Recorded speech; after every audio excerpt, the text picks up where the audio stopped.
Hi, I'm Jeff Gilbert, President of Azimuth Solar Training. Welcome to the Fundamentals of Photovoltaics. This 1 hour and 15-minute video was produced for Virginia Tech and Virginia Cooperative Extension as part of their regional efforts to assess opportunities to integrate renewable energy generation for farmers and rural small businesses. In this seminar, we will talk about what photovoltaics are and how they work, the history of PV and industry growth trends, the solar resource of the United States, the components of PV systems and how they work together, system configurations, racking and mounting options, siting a PV array, incentives for PV systems, and the economics of a sample PV system. So what are photovoltaics? Well, they are a semiconductor material that produces electricity when exposed to light. The more light they're exposed to, the more they produce. Let's look at some of the milestones in the history of photovoltaics. All the way as far back as 1839 is when the first photoelectric effect was observed. Then in 1923, Albert Einstein got a Nobel Prize for his work in explaining the photoelectric effect. In 1953, scientists at Bell Labs observed a 0.5% efficiency with a selenium cell. And just a year later, the scientists used silicon to achieve a 6% efficiency. This was really the beginning of the silicon PV cell industry. In 1958, the first solar-powered satellite was sent up into space. In 1960, Hoffman Electronics achieved a 14% efficiency with a PV cell. In 1977, the Solar Electric Research Institute, which then became the National Renewable Energy Laboratory, was created. In 1982, ARCO built the first megawatt-size power plant. And somewhere around the year 2000 is when grid interactive PV really began to take off. These are systems that don't necessarily use any batteries, but just connect directly with the utility grid.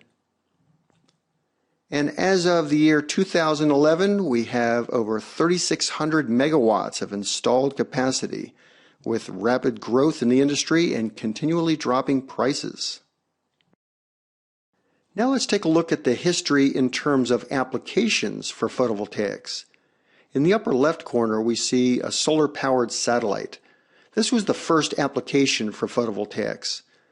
The first satellites actually went up into space with dry cell batteries, and those batteries only lasted for a couple months before they ended up with really expensive space junk. Most of the rest of these pictures show remote power systems. The buoy out in the ocean, a signal repeater on top of a mountain, water pumping for cattle, a remote lighting system in a parking lot, village water pumping, electric power for a house in a developing country. These are all applications for which photovoltaics is really charging batteries, and then the loads are being run off of those batteries, with the exception of the water pumping for the cattle. In that case, batteries are not needed. In the picture that's the lower right corner, this shows grid interactive photovoltaics, which is really what we see most prevalent. 95+% of the industry is grid interactive photovoltaics, mounted on the roof of a building or a roof of a house and connected directly to the utility grid. Prices for PV modules have dropped rapidly over the last 35 years or so. You can see here in 1976, the cost of photovoltaics was $50 per watt. Compare that to $2 to $3 per watt retail price today. It really has dropped quite a bit. This graphic only goes up to 2007, but in 2011, the prices were about half of what's shown here. This next slide shows U.S. PV cumulative installations over the last 12 years. And there's actually two graphs overlaid here. The first graph that we're going to look at is PV installations per year in megawatts, and the scale for it is over on the left-hand side. So we can see that since the year 2000, we've seen an exponential growth, almost doubling each year. In some cases doubling, in some cases a lesser percent, but it's clearly a very rapidly upward curving exponential rate. And it's broken out into three different categories. The first category, which is residential, is darker blue. And then non-residential is a little bit lighter, and that represents commercial projects, government, schools and churches, that kind of thing, everything that's not residential. And then the last category is utility projects. This is where the utility companies get into the act and they're installing huge megawatt-sized fields, 10 and 20 megawatt fields. And over the last couple of years, they have represented the largest growth percent for the United States. Now, the other graph that I want to look at here and show you is the U.S. share of global installations. So that's our slice of the pie globally. And you can see from year 2000 to 2003, we were installing faster than other countries. So we were taking a growing piece of the pie. And then from 2003 to 2010, you can see that there was actually a downward trend. Even though we were still installing more and more PV each year, other countries, especially in Europe like Germany and Spain, were installing at a faster rate than we were. So they were making our relative percent smaller. But then things like feed-in tariffs started to taper off in 2010, and you can see how the United States started increasing its share once again. So we're up to about 11% at the end of year 2012. The amount of solar energy that comes down from the sun on the United States every year is shown in this map. The scale is shown down below, and you can see areas like the desert Southwest, which you would expect would get a lot of sunshine, is shown with a lot of reds and oranges. So that's very good on the scale. And areas like Seattle, Washington, which doesn't get nearly as much sunshine, shows up as more of a blue color, as does most of Alaska, blue and purple there. We've also shown Germany on this map. So why would we show Germany? They clearly have a very bad solar resource. But they're shown on this map because Germany is the largest solar market. They have more solar installed per capita than any other country. Why is that? Well, it's because their government has historically had very good incentives for solar. So when you have great incentives, you have a lot of solar installed. Now let's compare the energy resources that we use for producing electricity. This large orange cube represents the amount of solar energy that comes down to the Earth on an annual basis. These boxes over towards the left represent coal, oil, natural gas, and uranium respectively. And these resources are being depleted, in contrast with solar energy, which comes renewed every year. The small cube that's down at the bottom represents the amount of energy that we human beings use on an annual basis. It may look like a small amount, but it's actually an amazing amount of energy. We human beings use in the order of 500 quadrillion BTUs per year. That's a 5 with 17 zeros after it. That's an amazing amount, and yet it's about 1/7,000th the amount of energy that comes to us annually from the sun. So you can clearly see that we don't have a shortage of solar as a resource.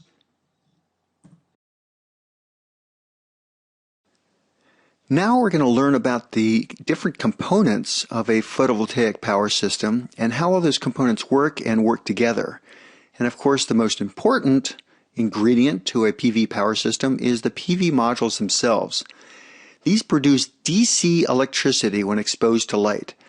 DC stands for direct current, which is different from alternating current, or AC, that we use in our buildings. So to convert this over, we need an inverter, which I'm going to talk about in a couple slides. It is possible, of course, to have DC as the output going directly to pumps or other loads, so we don't always need an inverter.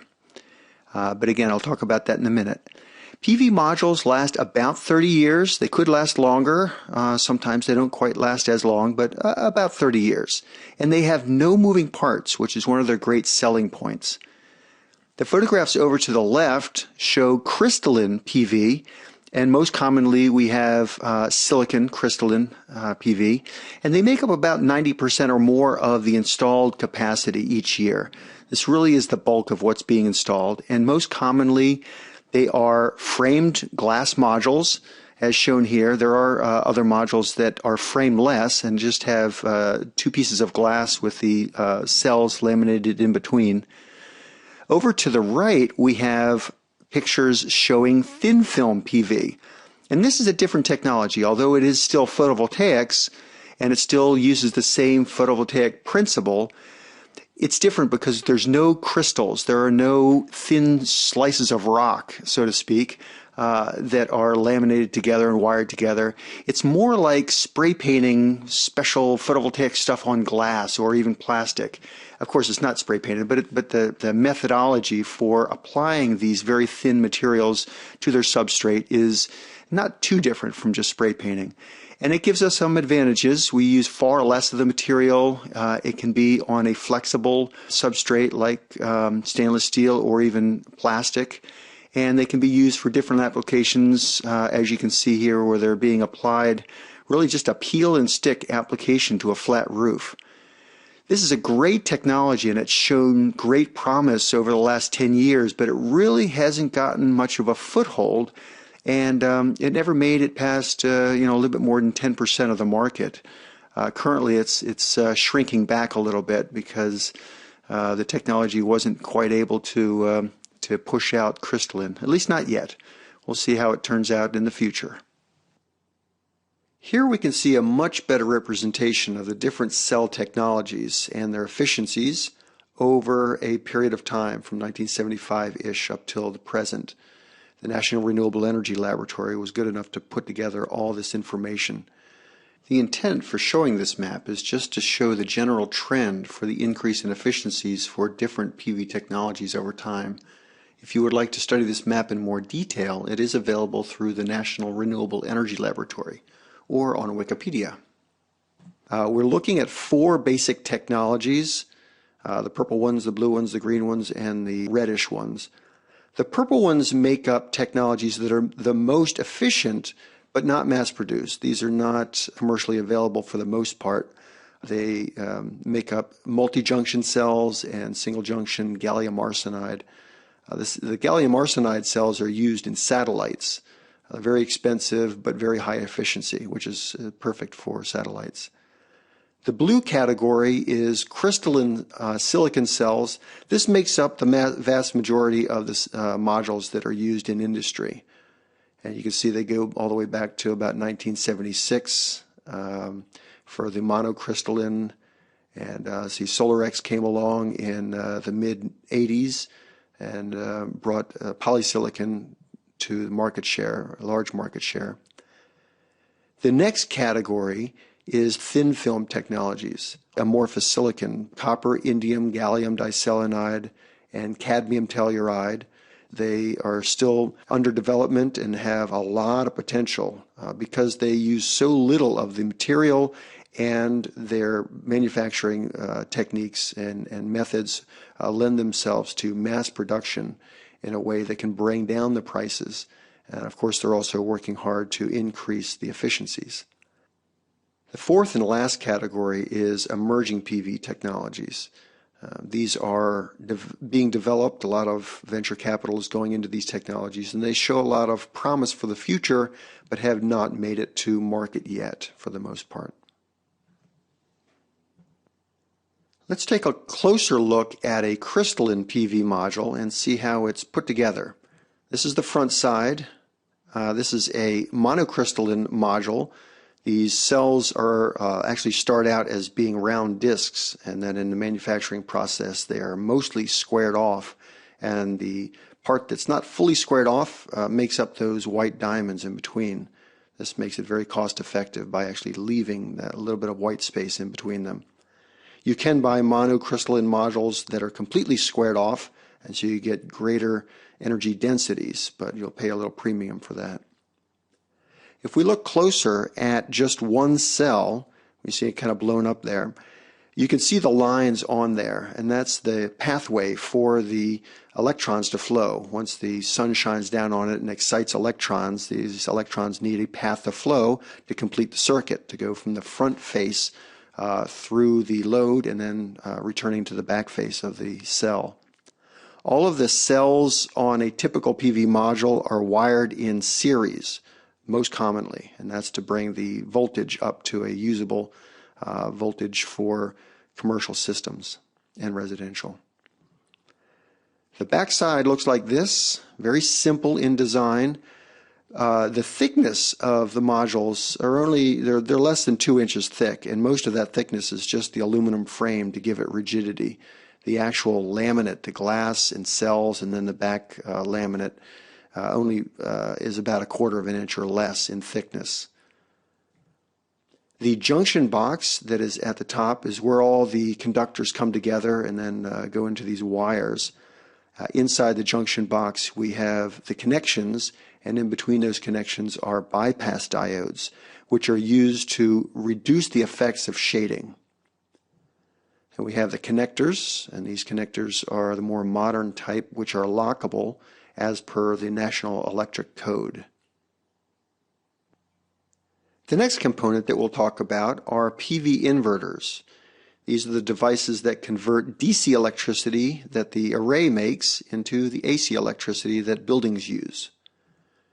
If these inverters connect with the utility, then they have to synchronize their electricity with the utility, meaning that they will match the voltage and frequency of the utility signal, unless they're off-grid. So if you had a cabin out in the hills, you could have an AC power system from solar that would be self-commutated, not connected with the grid. If they connect with the grid, then they will only operate when the grid is up, meaning that if the utility has a blackout, the systems will shut down. And this is a safety feature that UL 1741 dictates that when the grid goes down, they must disconnect. It's a safety feature so that let's say a storm comes through and knocks out the power, but the sun comes back out again. You might have a photovoltaic system that wants to produce electricity, and that electricity might backfeed and electrify utility wires that are being worked on by utility linemen. So to safeguard against this, they have to shut down and disconnect. Again, unless they are an off-grid inverter. If it's a cabin out in the hills, then it doesn't care if the utility grid goes down because they are a standalone system. Inverters usually last about 20 years, give or take. That's the mean time between failure very commonly. The first category that we'll look at, we'll start from small and go to larger in inverter size, is microinverters. These are around 200 watts in size, 175 to 215, and there are a few manufacturers. These are relatively new inventions in the photovoltaic world, and they're designed to invert the electricity right at the site of the array. And you would have one of these inverters for every module. So for example, if you had an array of 30 modules on a roof, you would have 30 inverters, one for each module. And then the wiring that comes down from the array would be all AC wiring and is considered a branch circuit. The next inverter in line is the type of inverter that works from batteries. This would be the kind of inverter that you would use if you're going to have a cabin out in the hills, off-grid, or the same kind of inverter can work connecting with the utility grid and using batteries as a backup. So these kinds of inverters can actually work bimodally. The next size up would be a very typical residential inverter, grid tie inverter. Then we go a little bit larger to small commercial systems and then large utility scale systems. These last three inverters are what we would call string inverters and work with a whole subarray. For the smaller systems, you may have the entire array going to one inverter, and for much larger systems, you may have subarrays going to a single inverter.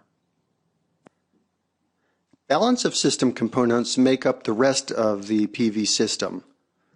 Combiner boxes are where all of the positive and negative wires from a PV array get grouped together in parallel so that just a single pair of wires goes off to the inverter.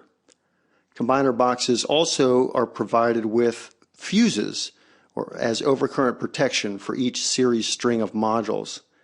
The upper combiner box shown here can handle 12 series strings, and the combiner box shown in the picture below can accommodate 4 series strings of modules. The combiner box shown below also provides flashing for penetrations through a roof for interior conduit runs. The other components of a system include the AC disconnect switches and DC disconnect switches. Very often there's only one of each, and they're shown in this small commercial system where the AC disconnect is on one side and the DC on the other side. You can see the red signage. This is very important in a complete system to have proper warning signage and also signs that show what the operating voltage and current is for the system. Data monitoring is important for systems because critical information such as power output, cumulative energy output, voltage, amperage, and any error readings can be monitored using these devices.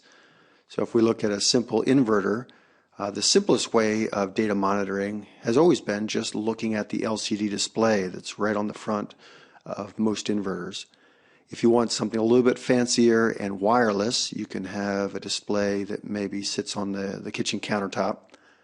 And then you can also have web-based monitoring, which is wonderful. You can be sitting on the beach in Tahiti and go on the internet and look at your renewable energy system and see how much it's producing and how much it has produced over time. Web-based monitoring provides a third-party verification of performance, which is important for the sale of renewable energy credits, which I'll talk about later when we get to economics. Standalone PV systems are not connected with the utility grid, and so they have to store energy when the sun is shining for times when the sun isn't shining, if the load wants to continue to be operated during those non-sun hours. And the best way to store the energy in the PV world is with your good old lead-acid battery, same technology that Thomas Edison used over 100 years ago. Lead-acid batteries fall into two basic categories. We have flooded batteries and we have sealed or valve-regulated batteries. The flooded batteries are the most appropriate energy storage device for off-grid living. If you want to live in a cabin up in the hills completely away from the utility grid, then this is the workhorse that you would want to use. They do require maintenance, but they last the longest and they're the most cost-effective and appropriate technology. If you have an application, let's say a buoy out in the middle of the ocean that has some kind of a signal repeater or might be data collection out there, then you would not want to use a flooded battery. You would want to use a sealed, maintenance-free battery. This is most appropriate. These batteries can be jostled around and even mounted upside down or on their side, and the acid will not spill out. It's actually captivated within the battery and won't slosh around. These batteries are also very well suited for battery backup.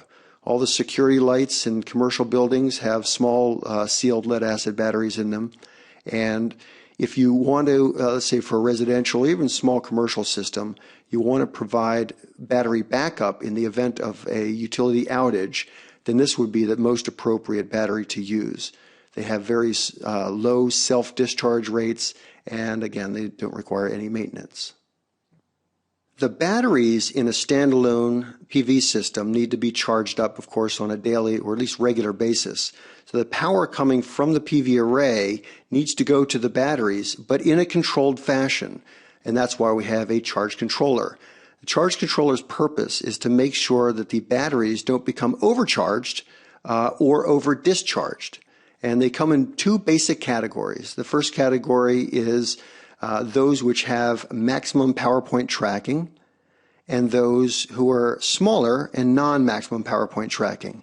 And they're also often referred to as PWM, or pulse width modulation. The more expensive maximum power point tracking charge controllers are able to track the maximum power point coming from a PV array.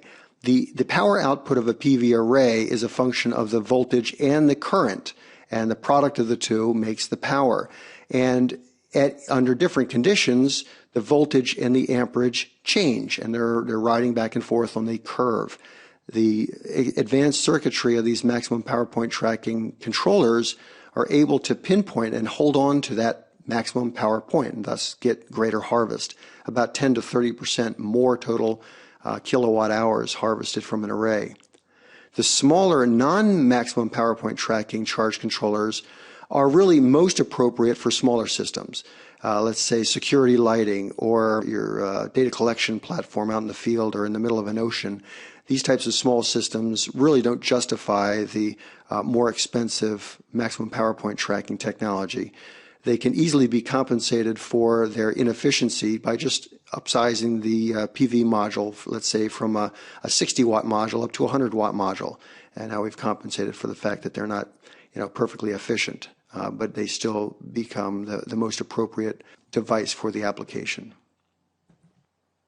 The last two items of a standalone PV system are the AC and the DC breaker enclosures. So here we're showing a sort of a medium or larger size power panel for a standalone PV system, let's say for an off-grid cabin. And the AC side breaker enclosure would be this one, and the DC side would be this one. These enclosures are simply, they're like a master breaker panel in a house. They just contain the service breakers needed to isolate and disconnect different parts of the system. So for example, on the AC enclosure, we might have an inverter bypass switch that allows us to do service on the inverter and still allow power from a generator or the utility grid to still go to the loads. We would also have a master AC input breaker, a master AC output breaker, and we might also have AC loads. We could have this AC enclosure as a subpanel controlling household branch circuits. On the DC side, we would want to have a breaker for the PV input, a different one for the battery input, the inverter input, and then GFDI stands for ground fault detector and interrupter. And then finally, we might have DC loads in a house. There are some off-grid homes that might have a DC-powered refrigerator or some DC-powered lighting. And so you could actually put some of those load switches on this DC enclosure. PV systems can be configured in a number of different ways, ranging from very simple to very complex. The first one that we're going to look at here is called a direct coupled system. And it starts with a simple PV module, or sometimes more than one module, and then directly connected to that is a DC load. In this case, we're showing a light bulb, but it could be a fan or a pump or any DC load. One good example of direct coupled systems is water pumping for cattle or any remote water pumping for villages and developing countries. Water pumping is actually one of the most common examples of direct coupled systems. Some of the other characteristics of direct coupled systems is that they are the simplest type of system. They only power DC loads. There is no inverter in this kind of a system, so it's just directly connecting the module to the load. And then there is no energy storage, no batteries. So when the sun isn't shining, the system is not operating. The next system configuration in order of complexity is self-regulated systems. As before, we start with a module or modules, but in this case, the output of the module is connected to a battery. With self-regulated systems, we have energy storage. Directly connected to the battery is our load, and in many cases, it is actually a light bulb, as with solar landscape lights. So as I said, in this type of system, the load is connected directly with the battery. But also, there is no load control. So the consequence of this is that the load could fully discharge the battery, and that would be a problem for lead-acid batteries, because lead-acid batteries should not be discharged below a 20% state of charge. So to compensate for this, very often, nickel-cadmium batteries are used because they will not be damaged by being fully discharged. So maybe we should actually draw it like this. The next system configuration in order of complexity is charge-controlled standalone systems. As before, we start with a PV module or modules, but then we're wired directly to a charge controller, and then from the charge controller we go to the battery. The load in these types of systems is not connected directly with the battery, but rather connected through the charge controller, so that the charge controller can actually regulate the load. Charge controllers don't only regulate the charging of a battery, but they also regulate the discharging of the battery. They have a set point, a low voltage set point, at which the charge controller will disconnect the load, turning off the load, in order to protect the battery. Some examples of these types of systems include remote lighting or any kind of remote power system. You may have seen systems along the highway that are standalone, like emergency phone systems or even traffic warning signals. And now on to utility interactive systems, which are the most common type of system installed in the U.S. With the components as shown here, we start with the PV array, then we move on to a combiner box, then to a DC disconnect, then to the inverter, then an AC disconnect, then to the electric service panel, the electric meter, and the utility grid. This is a very common configuration, but it could also be one using microinverters. Here we see a central inverter, just a single inverter, but we could have one inverter for each solar module, and then all of the DC wiring would not be there at all. So it kind of would look like this. The inverters not being shown behind each of the modules. Here's an example of a system that was installed up in Pennsylvania. You can see that we have 6 subarrays, each of which going to a single inverter. It's basically the configuration shown in the schematic times 6. As I said before, these are the most commonly installed type of PV system, and they include no batteries. Notice there are no batteries in the diagram. So this system will not provide power in the event of a blackout. Also, as I mentioned before, grid interactive inverters will not operate in the event of a blackout because they have a safety feature which says that they must disconnect from the utility grid if the utility grid goes down. Utility interactive systems are designed to be supplemental to the electric utility. In states or jurisdictions with net metering, the electric meter will be bidirectional, meaning that it'll measure electricity consumption as well as electricity production. When the electric meter measures production, it'll actually spin backwards, or if it's a digital meter, it'll count backwards. As a similar comparison, imagine your car's odometer counting backwards when you drive in reverse. Wouldn't that be great? Utility interactive systems with backup power, also known as bimodal systems. Bimodal systems can operate as either a utility interactive system or as a standalone system. The system configuration of a smaller bimodal system is shown in this diagram.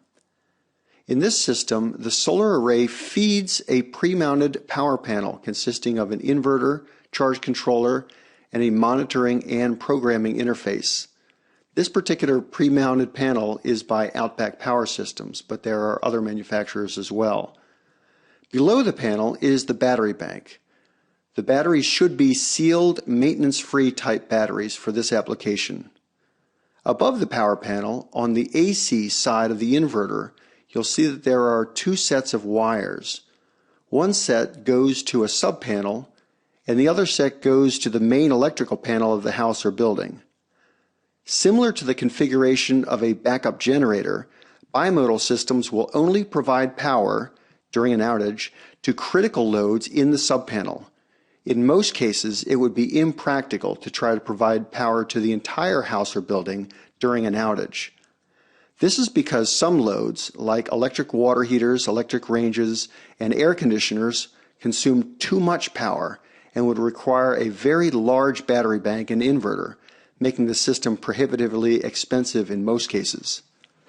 In bimodal systems, under normal conditions, the system operates as a simple utility interactive system, taking advantage of net metering with a bidirectional meter.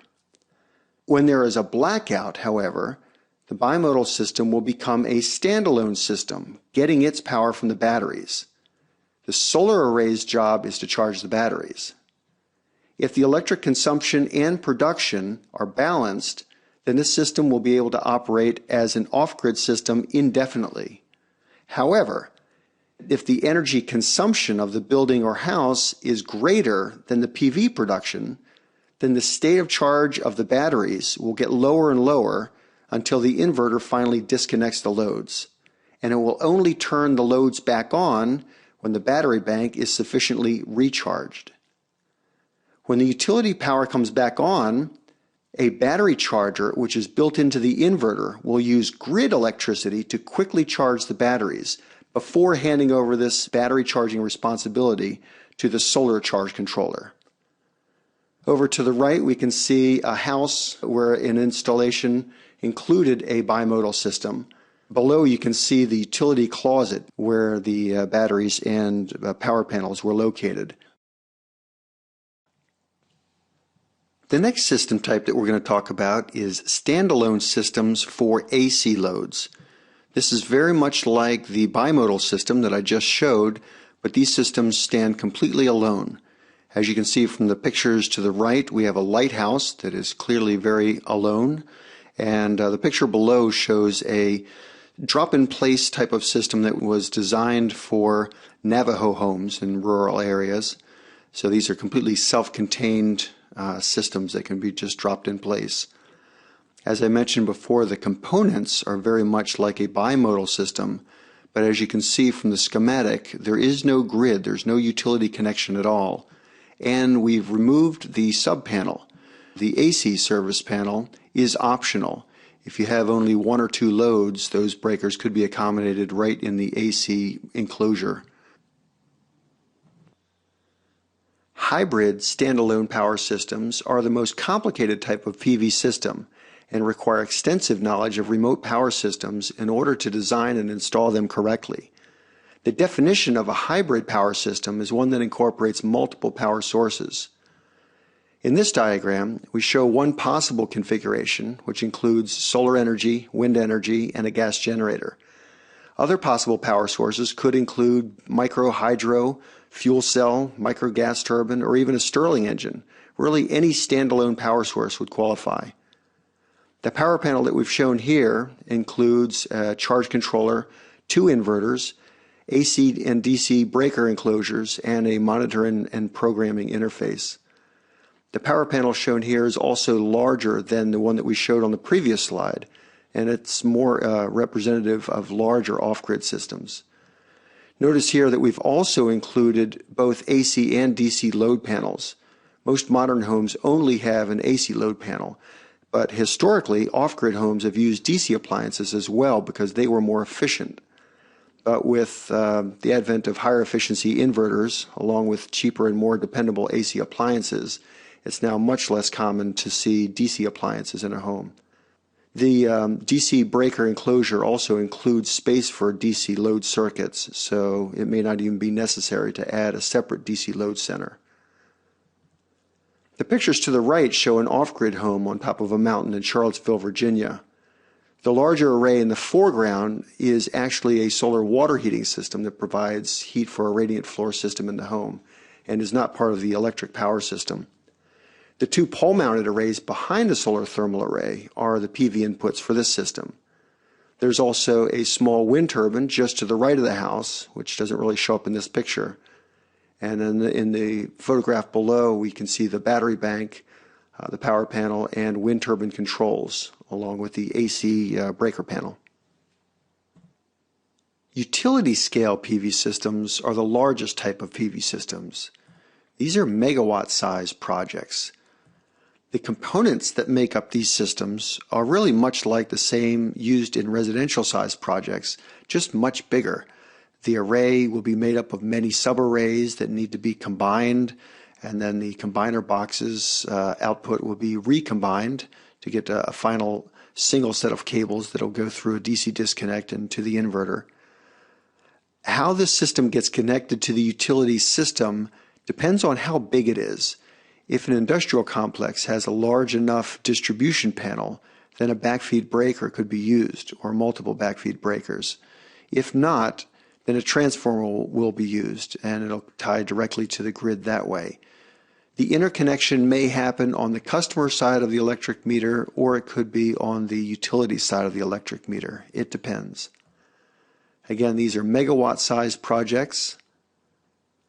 The voltages may exceed 600 volts. With some bipolar inverters, we can get up to 1200 volts DC. And again, these are ground-mounted systems which incorporate tracking systems.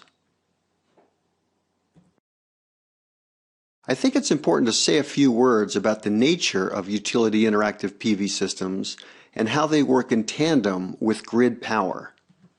The PV array output curve shown here illustrates the power produced by an array for each minute of the day. The shape of this curve represents the output of a PV array facing due south on a perfectly sunny day. On a more typical day, the curve would be more jagged and sawtoothed in appearance from the changing irradiance due to clouds, but it's shown here as a perfect curve to illustrate the concept of PV production versus utility grid consumption. The area under the curve represents the total energy produced in kilowatt hours. This next graph shows an example of a hypothetical load profile for a building or residence. This is a graphical representation of the power consumption as different loads are turned on and off throughout the day.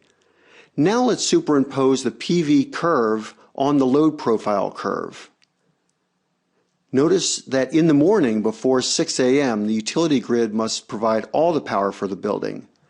And then between the hours of 6 a.m. and about 8:30 a.m., both the utility grid and PV array together supply power to the loads.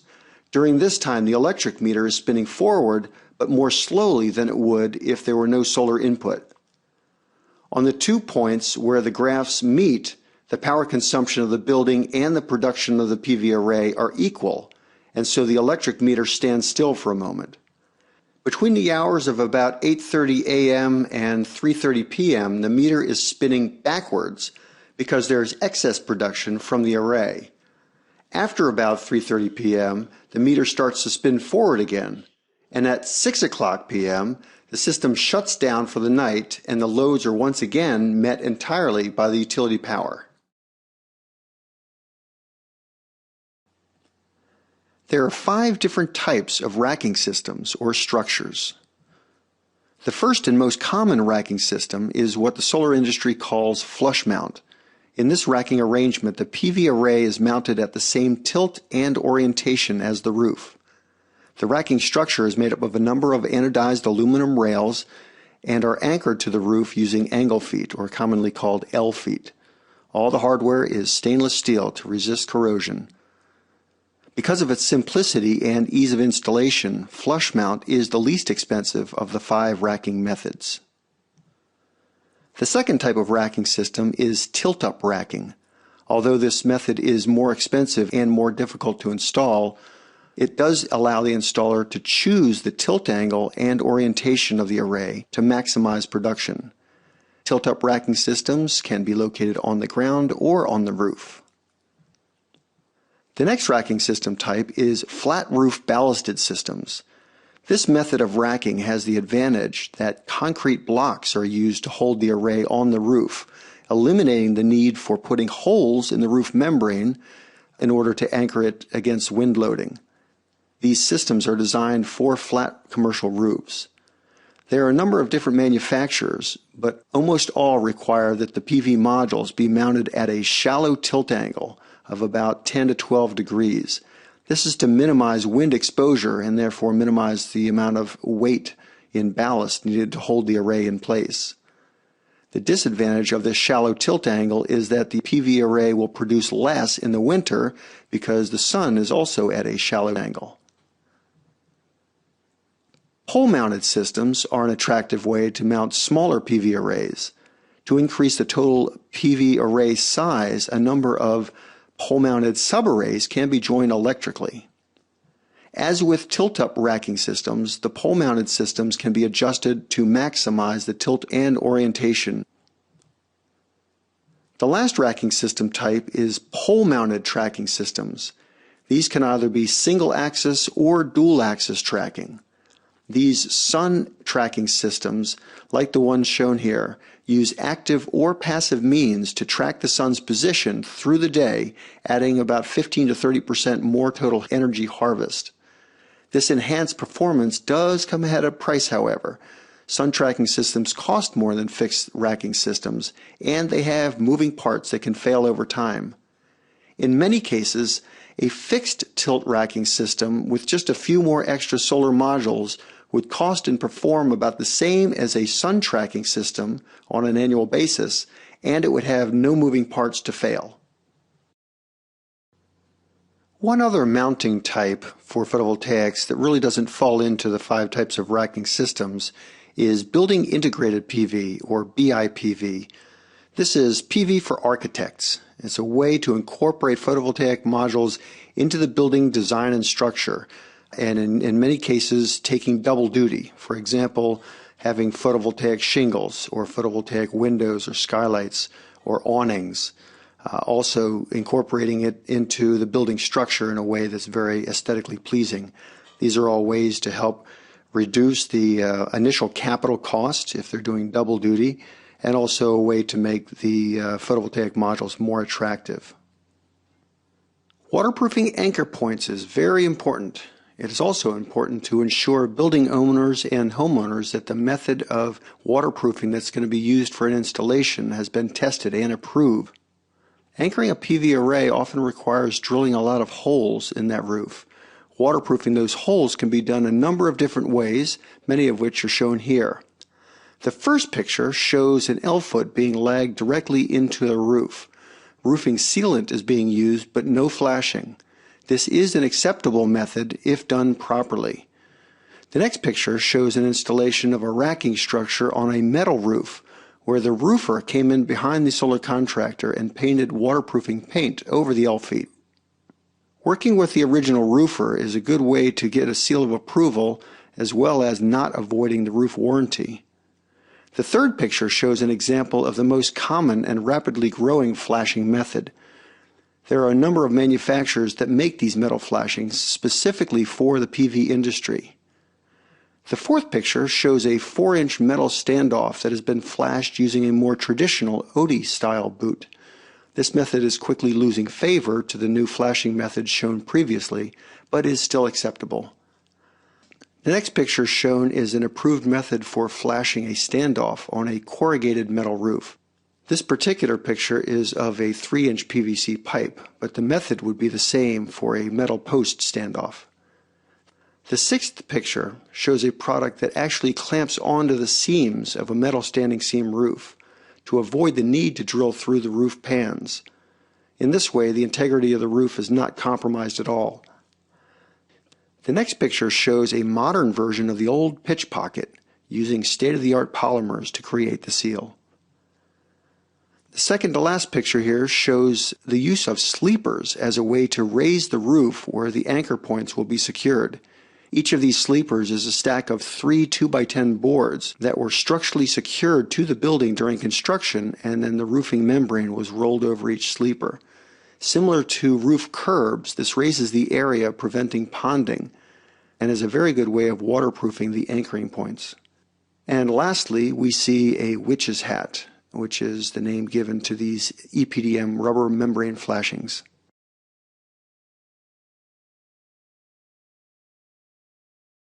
The solar window is the area of sky containing all possible locations of the sun throughout the year for a particular location. The term solar window is also often used to describe the 6-hour period in the middle of each day when it's most important not to have any shading on the array at all. This is from about 9 o'clock in the morning till about 3 o'clock in the afternoon, when the sun is generally highest in the sky and when most of the production for each day will occur. It is critically important to choose a site where the PV array will have little or no shading during this 6-hour window during each day. If a single inverter is used for the system, then the shading shown in this picture could reduce the output by more than 50%. Shading of just a couple modules will affect the output of the entire array. On the other hand, if microinverters are used, the reduction would be only about 10 to 20%. Remember that with microinverters, each solar module has its own inverter and acts completely independent from each of the other modules, so only the modules with shading get affected. Shading and performance analysis tools measure the degree of shading for each month of the year at a particular site, and they do it at a glance. These devices don't need to be in place recording data for the entire year, but instead, with the touch of a button, they capture all the shading patterns for the entire year at one time. Each of these devices, from 3 different manufacturers, have software that will produce a report showing the expected output of the PV system on a monthly and a yearly basis. The PV array should face as much to the south as possible. Somewhere between southeast and southwest is best. The further away from south the array faces, the less it will produce each day. For most of the United States, a tilt angle close to 30 degrees from horizontal is best. Shallow tilt angles will cause low performance during the winter months and will also present a problem with soiling along the lower edge. This is for framed modules. Basically, the shallower the tilt angle, the lower the annual production. Modules mounted completely horizontal will have performance losses of about 20% or more and will accumulate the most soiling. A tilt angle of around 20%, on the other hand, might only lose about 5%. Much steeper tilt angles will also take a hit in performance the further you get away from about 30 degrees. Mounting an array vertically might work well up near the Arctic Circle, but it's not recommended for the lower 48 states, unless aesthetics is more important than energy production. Sizing a PV array. How big should it be? There are 3 deciding factors for simple utility interactive PV systems. The first is the area of shade-free space available for putting the solar. For example, if you have a residential roof that is only a certain size, that may be a constraint.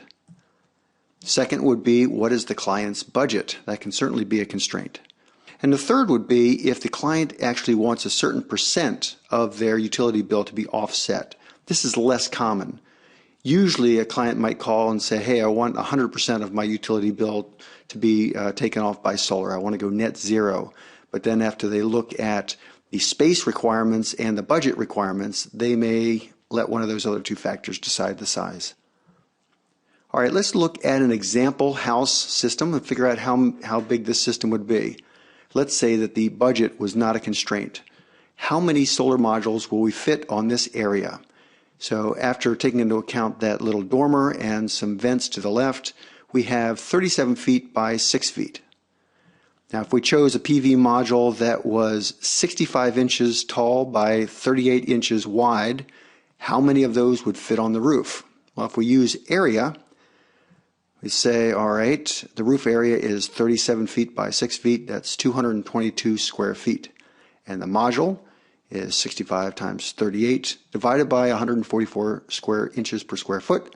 That is 17.1 square feet, which comes out to be 12.9 modules that'll fit up there. Well, we can't have 0.9 modules, we have to back off to 12 modules. But will 12 modules actually fit? 12 modules times 38 inches wide per module divided by 12 inches per foot, that's 38 feet. Whoops, too long. All right, so only 11 modules will fit. And how much is that in kilowatts? It's 11 times 230. That's 2,530 watts or 2.53 kilowatts. This is how we describe the size of a PV array. It's by its maximum rated output. 11 modules at 230 watts each is a 2.53 kW system. There are a number of programs, legislation, and other factors that support the PV industry. The first bullet point is higher fuel prices. As the price of fuels go up, then the value of solar, which displaces those fuels, goes up as well.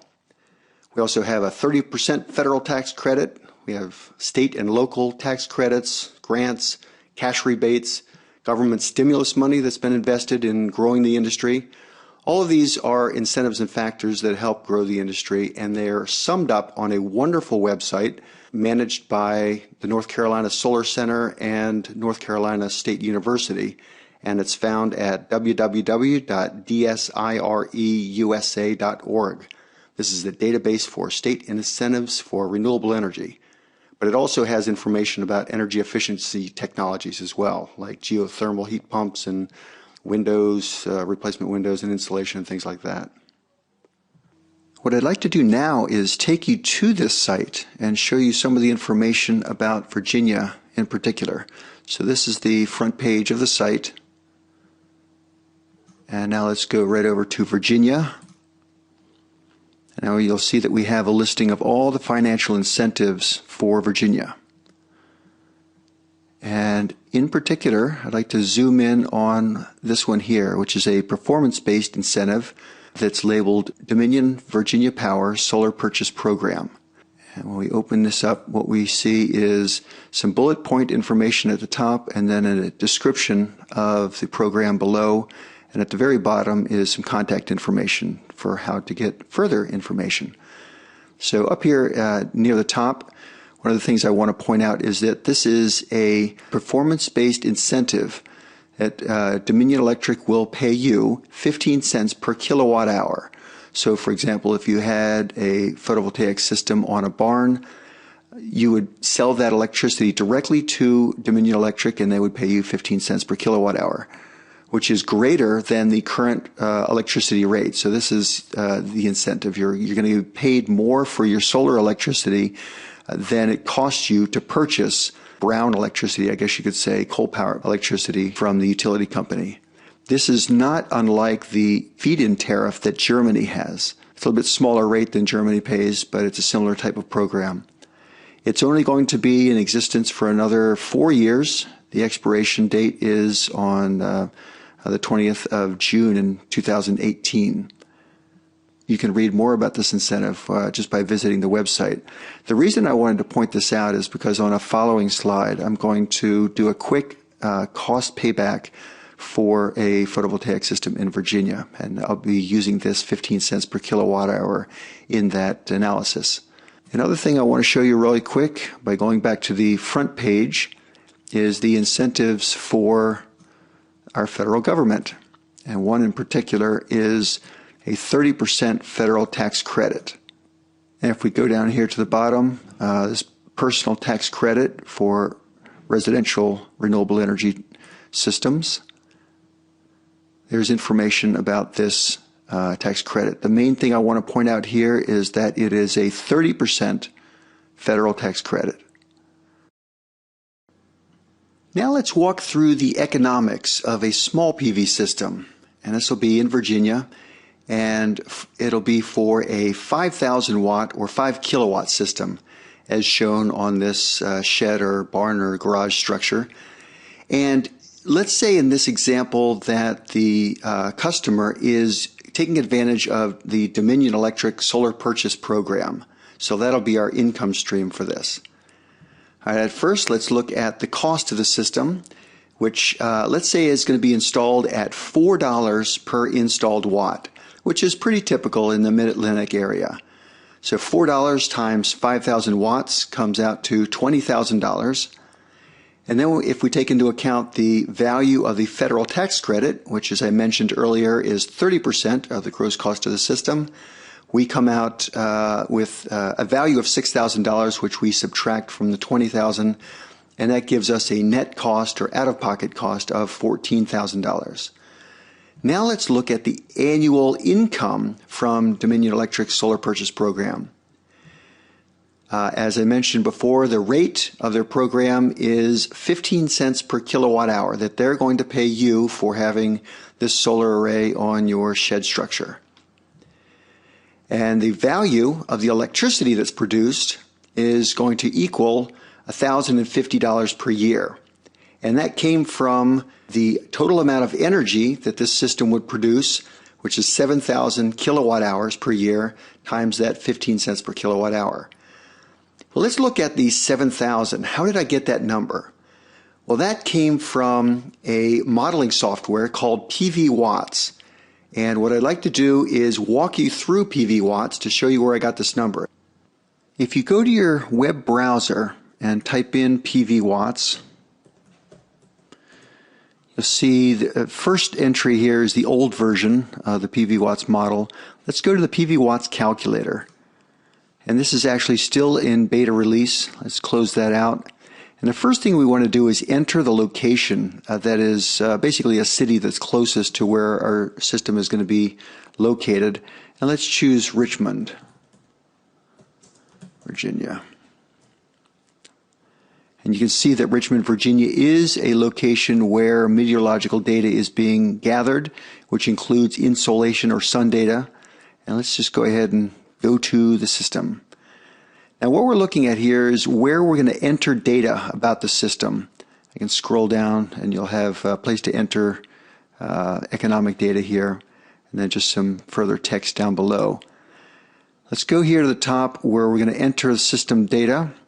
And the first item is the DC system size. This is in kilowatts and it's the DC size. So for example, if we have a system that is made up of 20 250 watt modules, which would make up 5 kilowatts, what we're really doing is just adding up the DC nameplate value of each of the modules. So let's go ahead and put in 5 kilowatts there. The next is the array type, and we have a choice of open rack, roof mount, single axis tracking, and dual axis tracking. Our flush mounted system on the garage structure is actually a roof mount, and we can just put that in here. If you have questions about these, you can go click on the I for information and read more about some of the choices. The next is the DC to AC D-rate factor, and the default value here is 0.77 or 77%.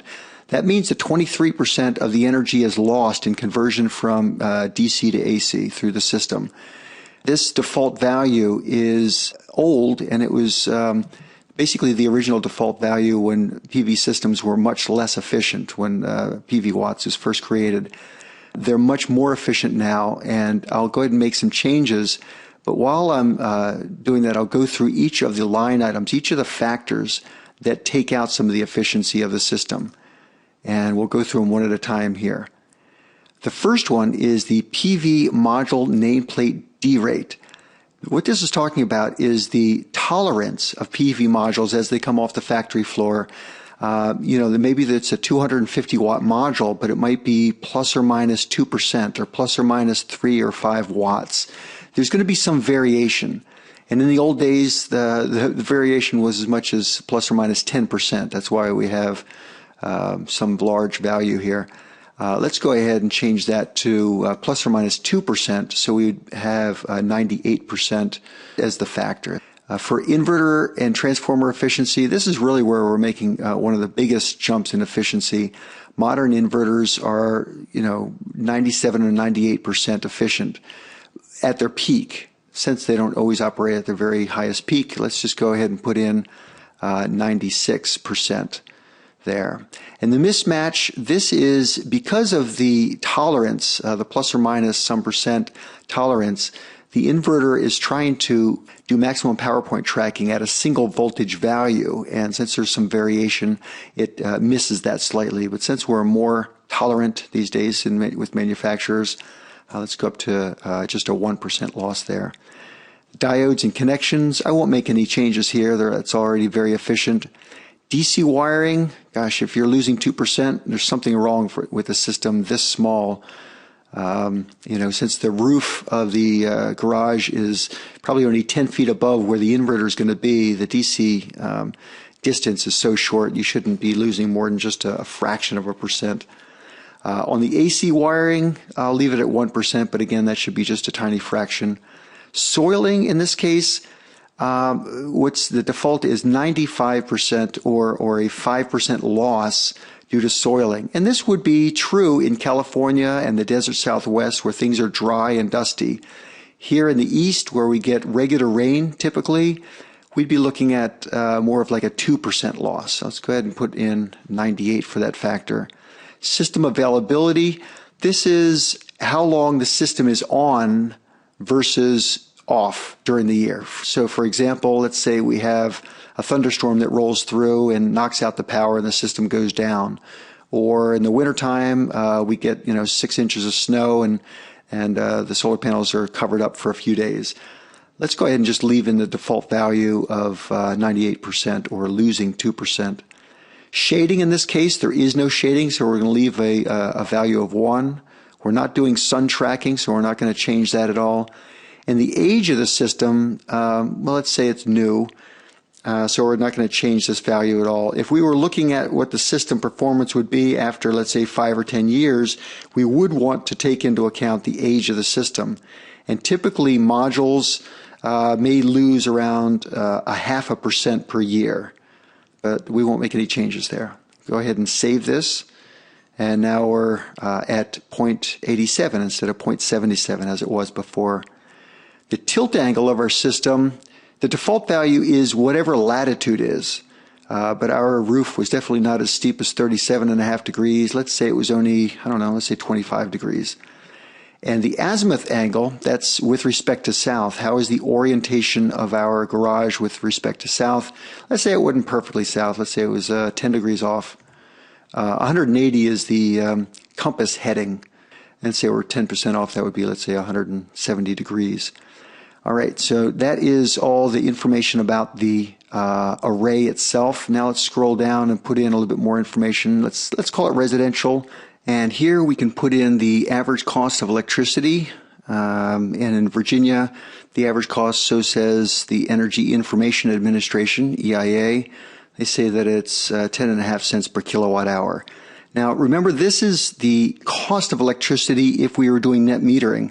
In our example, though, remember that I'm using 15 cents per kilowatt hour, which is part of the Dominion Electric Solar Purchase Program. I'll go ahead and leave in 10.5 cents just so we can see how that number turns out.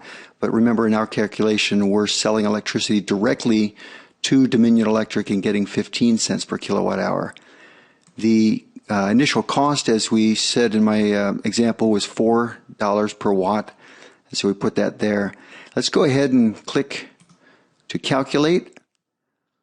And we can see right here at the top, we have 7,027 kilowatt hours per year. That is the same number I used, basically. I just rounded down to 7,000. And let's look at where these numbers come from.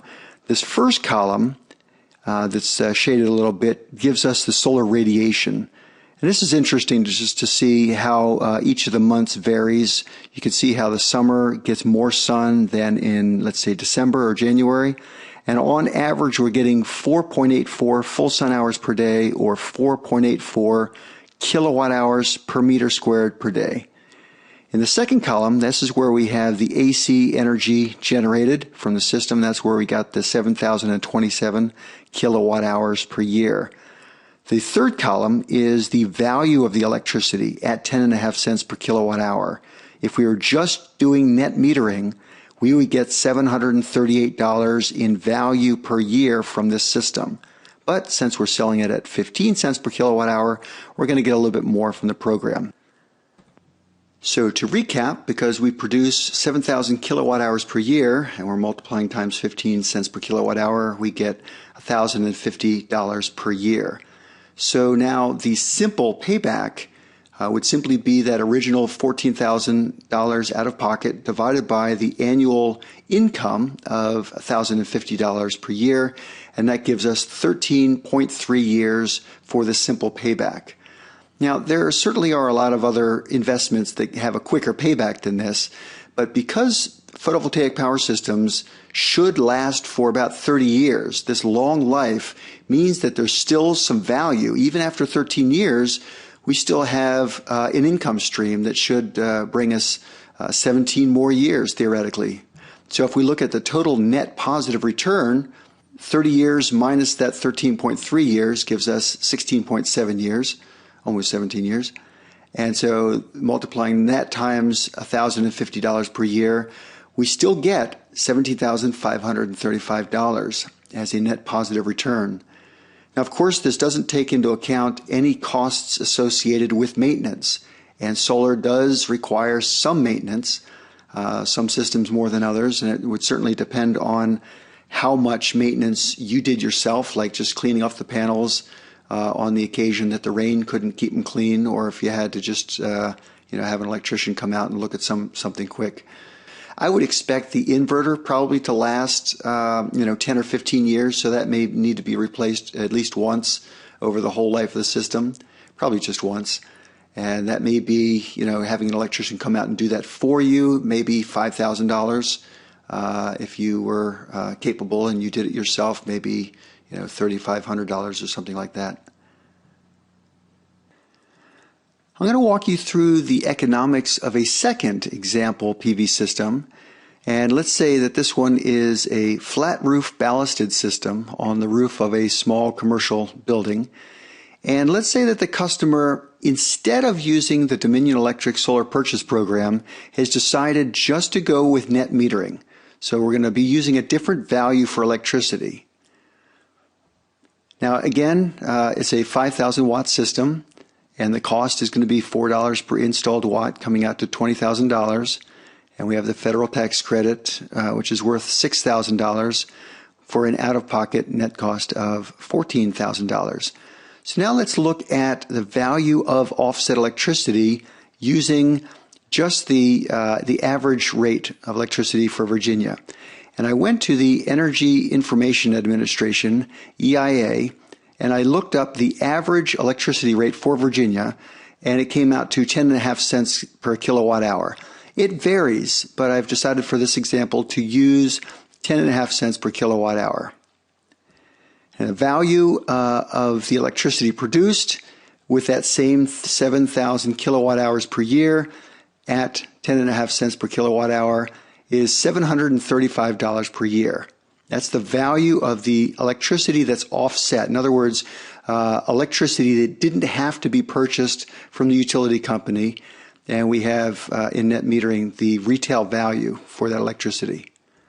Now the simple payback, of course, would be that $14,000 divided by $735 per year. That comes out to 19 years. But again, since these systems last probably 30 years, let's look at the net positive return. So there's 11 years left at $735 per year. That comes out to a net positive return of $8,085. Now let's take this example one step further. What would the value of the offset electricity be if we included solar renewable energy credits, or SRECs? So what is an SREC? SRECs provide the utility companies in a state a way to comply with the Renewable Portfolio Standard. What we're looking at here is a map of the United States where the red states have renewable portfolio standards and the orange states have renewable portfolio goals. So let me explain what that means. In states where there's an actual standard, the red states, this means that the state is requiring or mandating utility companies to provide a certain percentage of their electricity production from renewable energy. And if they don't, they have to pay a non-compliance fee, or they can buy renewable energy credits from somebody who does have those assets. So let's say, for example, a large company has a 1 megawatt photovoltaic power field in the state, and they're producing a lot of electricity from that. The utility company can buy the green attributes of that electricity from the owner of that 1 megawatt solar field, and in that way start to comply with the Renewable Portfolio Standard. Of course, they probably have to buy other electricity from other producers to completely meet the mandate. But this is the idea, and this is what created the Solar Renewable Energy Credit. It is basically a way for the utility companies to comply with the mandate and not have to pay the expensive non-compliance fee. This new SREC market is a tradable, almost commodity that got created as a way to help utility companies comply with this mandate. Now, in the case with Virginia, because it's a voluntary program, the utility companies are not mandated. It's a voluntary program, so it's a goal, it's a hope that they will comply. And so you cannot sell renewable energy credits to the utility companies. But You can, if you're in Virginia, sell renewable energy credits up to Pennsylvania. Pennsylvania is willing to buy those credits and at a certain rate, and I'll talk about that on an upcoming slide. So now back to our example. To find the value of offset electricity, including the SRECs, we first need to find out what the value of the SRECs are. And what I put down here is $70 per SREC. And I'll show you where I got that in a minute. And I also multiplied that times 7 SRECs. Where did I get 7 SRECs? Well, 1 SREC is equal to the value of a megawatt hour of electricity. And since we had 7,000 kilowatt hours produced from the system, that's the same thing as 7 megawatt hours. And of course, you multiply those together and you get $490 per year. But let's go back to that $70 per SREC. Where did that come from? Well, I will show you. If you go to your browser and type in Sol Systems, you will come to a company called Sol Systems that buys and sells SRECs, and they happen to be located in Washington, D.C. And if we scroll over to Our Resources on the toolbar and then come down to SREC Prices and Knowledge, this is where we can find out what the latest price for SRECs are in the different states where they do business. And here is Pennsylvania. Notice that Virginia is right next to Pennsylvania because Virginia sells its SRECs to Pennsylvania. And the price is $70 per SREC. That is the latest price. These things go through auctions every couple months, and so the price will keep changing. But this is the latest price as of this video, so that's why I use that number. So now back to our example. The value of 1 SREC is $70 per SREC, and there are 7 SRECs because there were 7 megawatt hours produced by this system as per PV watts, and that comes out to $490 per year. So the simple payback would be that original $14,000 divided by the sum of the value of the offset electricity plus the SRECs, and that comes out to 11.4 years. And as before, we want to also look at the net positive return. So if the system were to last for 30 years, the difference would be 18.6 years of production at the same value. And so we would get $22,785 as a total positive net return. As before, this doesn't take into account maintenance costs that may come up. You know, if squirrels chew on wires, then you have to have that repaired, or maybe a solar panel breaks because of, I don't know, some kid throwing a rock. You never know. One other thing that I want to say is the reason that I broke out the basic net metering example above from the net metering plus SRECs below is because SRECs may not always be available in Virginia. You know, right now we can sell them to Pennsylvania, but Pennsylvania has been considering restricting SREC sales to just Pennsylvania customers. And if that were to happen, of course, that would leave Virginia without a buyer of the SRECs. So we don't know what the future is going to hold, but right now you can sell them up there for $70 per SREC. So in the end, what's really the value of a PV system? We could use this formula that value is equal to what you get for your money divided by what it costs you to put in your PV system. And so what you get for your money sometimes is subjective, sometimes it's real dollars. So let's just review those factors, and they include the solar resource. So for example, if you're in Phoenix, Arizona, you obviously get greater value from a PV system than you would in Seattle, Washington, where it's not nearly as sunny. The price of the fuel that you're displacing affects the value, because if you're offsetting very expensive electricity in places like Hawaii or Connecticut, then you're going to get a much greater value than in places where the electricity cost is very low.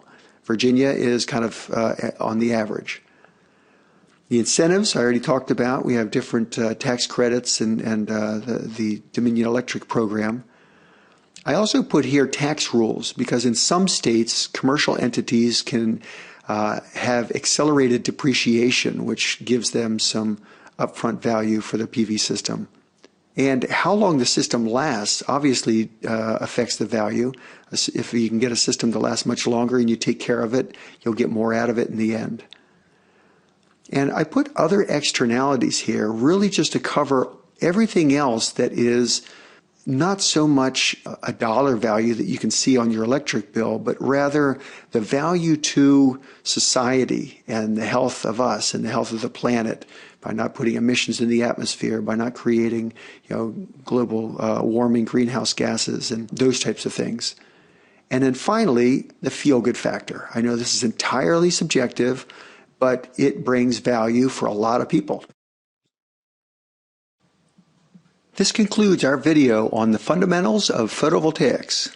We hope you enjoyed the video and learned something about the technology. For more information about solar training programs from the Virginia Cooperative Extension, please contact John Ignash at the information provided below. I'm Jeff Gilbert, and thank you for joining us.